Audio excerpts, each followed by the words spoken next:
O Ministério da Saúde afirma que nenhum teste perdeu a validade e que eles estão prontos para serem utilizados conforme demanda dos estados e municípios.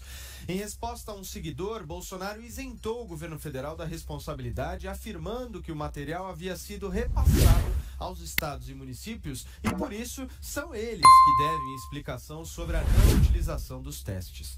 Segundo a reportagem do Estadão, exames RT-PCR estão estocados em um armazém do governo federal localizado em Guarulhos e não foram distribuídos para a rede pública. Em resposta à Jovem Pan, o Ministério da Saúde ressaltou que os testes RT-PCR são distribuídos de acordo com as demandas dos estados brasileiros. Vamos nessa então discutir esse tema aqui no 3 em 1, a começar por ela, ouvindo os comentários dela, Thaís Oyama. Vai lá, Thaís. Só besteira. Paulo, eu queria começar só lembrando para que serve a testagem, né? A testagem em massa serve, primeiro, para saber quem está contaminado, em que locais, em que áreas o vírus está se espalhando com mais velocidade e, portanto, para poder selecionar, isolar seletivamente as pessoas, né? Só isolar, por exemplo, as pessoas contaminadas e também para poder focar com mais precisão as ações do Estado de combate e prevenção ao coronavírus, e não às cegas e à torta direito e sem nenhuma orientação. Então, a testagem serve para orientar as ações do governo. É muito importante e aí eu quero lembrar que aquela breve gestão do ministro Nelson Teich, uma hora depois, se preocupava muito com isso, com testagem e monitoramento. Nessa fase do monitoramento, então, a gente nem chegou, né? Mas ele se preocupava muito com isso e ele lançou em maio, o Nelson Teich, esse programa chamado Diagnosticar para Cuidar. Então, a ideia do programa era oferecer para a rede pública 46 milhões de testes, ou seja, 1/5 da população poderia ser submetida aos testes durante a pandemia, né, ao longo de toda a pandemia. E aí, o que aconteceu? Uma semana depois do lançamento desse programa pelo Nelson Teich, o Nelson Teich caiu e foi substituído pelo general Pazuello, que assumiu interinamente o cargo.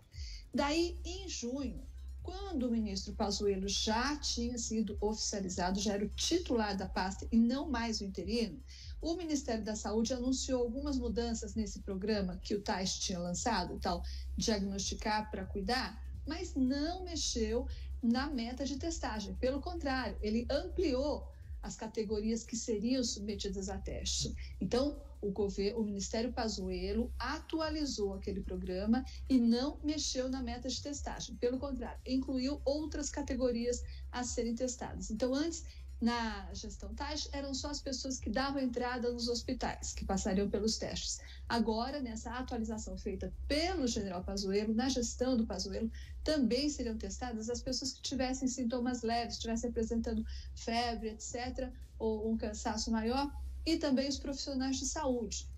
Eu quero dizer com isso que o general Pazuello endossou o programa de testagem em massa do Nelson Teich, o antecessor dele. E daí, não só endossou, como ampliou. Portanto, o fato de estarem encalhados agora 7 milhões, quase 7 milhões de testes desse tipo RT-PCR, que seriam destinados a 22 milhões de pessoas dentro daquele programa, isso atesta que ou houve o fracasso do Ministério ou o fracasso do seu titular, ou ambos, né? O seu titular, de quem sempre se disse que podia não entender nada de saúde, já que é um general, um militar, mas que de logística ele entendia. Bom, não é o que está aparecendo, né? Porque o especialista em logística, pelo quadro que se apresenta, ou não soube dimensionar essa meta, estabelecer essa meta, ou não soube executar essa meta. Então, na primeira hipótese, não soube dimensionar a meta. Aí os erros podem ter sido, era uma quantidade excessiva, ou os estados não precisavam de tanta coisa, ou essa meta era impraticável, desnecessária, tudo isso. Ou não soube, no segundo caso, executar a meta. Aí houve falha na distribuição, houve falha na comunicação, houve falha no atendimento, porque muitos estados estão dizendo que não pediram, porque os kits vieram incompletos. Ou seja, falhas basicamente de natureza logística. E o resultado que a gente tem agora é esse, né? Quase 7 milhões de testes aí, à beira de vencer e prontos para fazer companhia para os 400 mil comprimidos de cloroquina que também estão encalhados. Sobre a resposta errada que o presidente Bolsonaro deu, né, nas redes sociais para essa apoiadora que você citou, aí é aquilo que a gente falou na semana passada, né? O presidente não tem escrúpulo, não tem pudor em falar verdades, em dizer coisas que logo depois são desmentidas, ou então fazer promessas ou ameaças que nunca são cumpridas. Então ele vai falando e vai perdendo credibilidade. Agora ele falou que todo o material foi enviado para estados e municípios, sendo que existindo esse estoque de 7 milhões de testes PCR, não é verdade que todo o material foi enviado para estados e municípios, né? Mas aí é isso. Os antigos falavam que quando a cabeça não pensa, né, Paulo, o corpo padece. Nesse caso é quase a mesma coisa. Quando o governo não planeja, é a população que paga, com dinheiro ou com a saúde. Paulo Figueiredo Filho, é culpa do governo federal ou dos estados? Dizer que o presidente não tem escrúpulo ou pudor em falar as coisas que logo em seguida são desmentidas, já pode virar jornalista, né? Certamente que sim. Bom, unanimidade internacional, para praticamente todos os países, autoridades, tinha uma coisa que era consensual, uma das poucas coisas que era consensual nessa questão do Covid, é que testagem em massa era o caminho a ser seguido. Eu não sei, se o presidente compra teste de menos, ele erra e dizem que ele testa de menos. Se compra teste mais, erra também, porque dizem que o presidente testa demais, comprou teste demais, não se planejou, não acertou quantos testes precisavam ser comprados ou em qual prazo. Eu tenho uma visão um pouquinho diferente. Eu diria que a culpa desse processo todo é de um monstro chamado burocracia estatal brasileira. Especialmente esse sistema que é o SUS, que é uma maluquice, né? Vou dar um exemplo para vocês.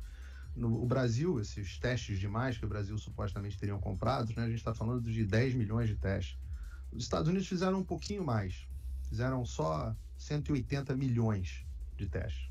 Quem poderia imaginar, né, que o sistema privado descentralizado funcionaria melhor do que um sistema público de saúde, com todas as suas ineficiências, todos os seus processos, suas leis de licitação para compras, etc., os seus processos administrativos para distribuição. É um inferno. Eu já fiz parte do setor público e eu já acompanhei isso de perto. É um inferno que na saúde é absolutamente inadministrável. E acreditem, tem gente que defende esse sistema e hoje em dia você tem até democrata defendendo esse sistema para os Estados Unidos. Bom, como vou falar mal do Bolsonaro aqui, como se o Bolsonaro tivesse inventado o SUS, né? Mas se for falar mal do Bolsonaro porque ele testou de menos, tem que falar, eu tenho que assistir aí o pessoal fazendo um elogio ao Trump, que fez tantos testes, né? Não dá para elogiar um e criticar o outro ao mesmo tempo. Agora, não foi só a questão da quantidade de testes. Um dos motivos que parece que alegam para não terem utilizado todos os testes é que você não tinha todos os outros insumos, né? Não basta você ter o teste, você precisa ter o teste, você precisa ter o extrator, você precisa ter os tubos, você precisa ter o sistema de coleta, enfim, aí eu entro numa tecnicidade aqui que foge de mim, mas que aparentemente me parece normal que você não precise só dos testes para diagnosticar, você precisa apurar seus testes, os resultados dos testes e por aí vai. E muita gente reclamando que você não tinha esses insumos o suficiente. Então isso me lembra, é uma coisa horrorosa, mas me lembra a tal da piada do sujeito que morreu e foi para o inferno brasileiro, e aí disseram para ele que no inferno brasileiro ele tinha que comer um balde de cocô por dia.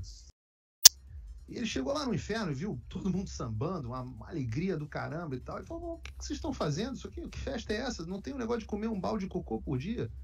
Aí o cara responde para ele, meu amigo, isso aqui é inferno brasileiro. Um dia falta balde, outro dia falta cocô. A gente nunca comeu um balde de cocô na vida. E me parece um pouco essa a situação. A burocracia, a administração pública brasileira compra os testes tarde demais. De novo, isso é a regra.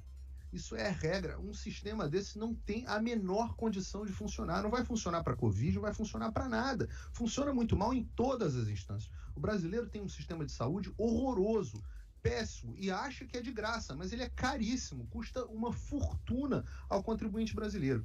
Enfim, respondendo à tua pergunta, Paulo, eu não sei se, honestamente, eu não sei quem é a culpa dessa bagunça. Eu não sei se a culpa é do governo federal, se a culpa é dos estados, do município, ou se é de ambos. O que eu posso te garantir é boa parte dessa culpa é do sistema alucinado e da burocracia brasileira que não funciona em nada, não é só no SUS.